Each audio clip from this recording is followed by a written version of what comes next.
ସେଇଟା ହେଉଛି ବାୟୋଡିଗ୍ରେଡେଣ୍ଟ। ଯଦି ଟେଟ୍ରାପେକ୍ ହେବ ତାହେଲେ ସେଇଟାକୁ ଯେଉଁମାନେ ଫୋପାଡ଼ି ଦେବେ ପିଇଲା ପରେ ସେଇଟା ଅତି ଶୀଘ୍ର ମାଟିରେ ମିଶିଯିବ। ସେଥିପାଇଁ ଟେଟ୍ରାପେକ୍ଟା করে କାଗଜର ତିଆରି ହେବ। ସେ ଗୋଟେ କ'ଣ କ'ଣ ମିଶିକିରି ହେଉଛି, ମୋ ତା ଇନଗ୍ରିଡିଏଣ୍ଟଟା ନାହିଁ ମୋ ପାଖରେ, କିଛି କିଛି ମିଶିକିରି ହେବ ଯାହାଦ୍ୱାରା କି ଏଇଟା ଆଉ ଆମର ଆଟମସ୍ଫିୟରକୁ ଇଏକୁ କୌଣସିଥିରେ ଖରାପ କରିବନି ଆମକୁ। ଯେଉଁଥିପାଇଁ ଆଜି ସରକାର ଚିନ୍ତା କରୁଛନ୍ତି ଟେଟ୍ରାପେକ୍ କରିବା ଦ୍ୱାରା ଲୋକଙ୍କର ଉନ୍ନତି ହେବ, ଆମର ପରିବେଶର ଉନ୍ନତି ହେବ, ସବୁ ପ୍ରକାର ଉନ୍ନତି ହେବ। ସେଥିପାଇଁ ଚାହୁଁଛନ୍ତି ସରକାର ଏ ଜିନିଷଟା ହଉ। ସେଥିପାଇଁ ଆମର ମାନ୍ୟବର ମନ୍ତ୍ରୀ କହିଛନ୍ତି ଯେ ଆକୁ ଆମେ କରିବା ପାଇଁ ଯିବୁ। ବର୍ତ୍ତମାନ ଫେଜ୍ରେ ଅଛି, ତାକୁ ଟ୍ରାଏଲ୍ ଫେଜ୍ରେ ଅଛି, ଚିନ୍ତା କରୁଛନ୍ତି ତାକୁ। ତାର ପ୍ଲସ୍ ମାଇନସ୍ ବର୍ତ୍ତମାନ ଦେଖୁଛନ୍ତି, କରିବା ଦ୍ୱାରା ଭଲ ହେବ କି ଖରାପ ହେବ।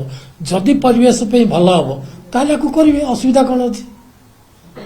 ଆଉ ଯେଉଁ ବନ୍ୟା କଥା, ବନ୍ୟା ତ ନିଜେ କରି କରି ତମେ ପଳେଇଲ, ଏବେ ଆଉ କାହିଁକି କହୁଛ ସେ କଥା।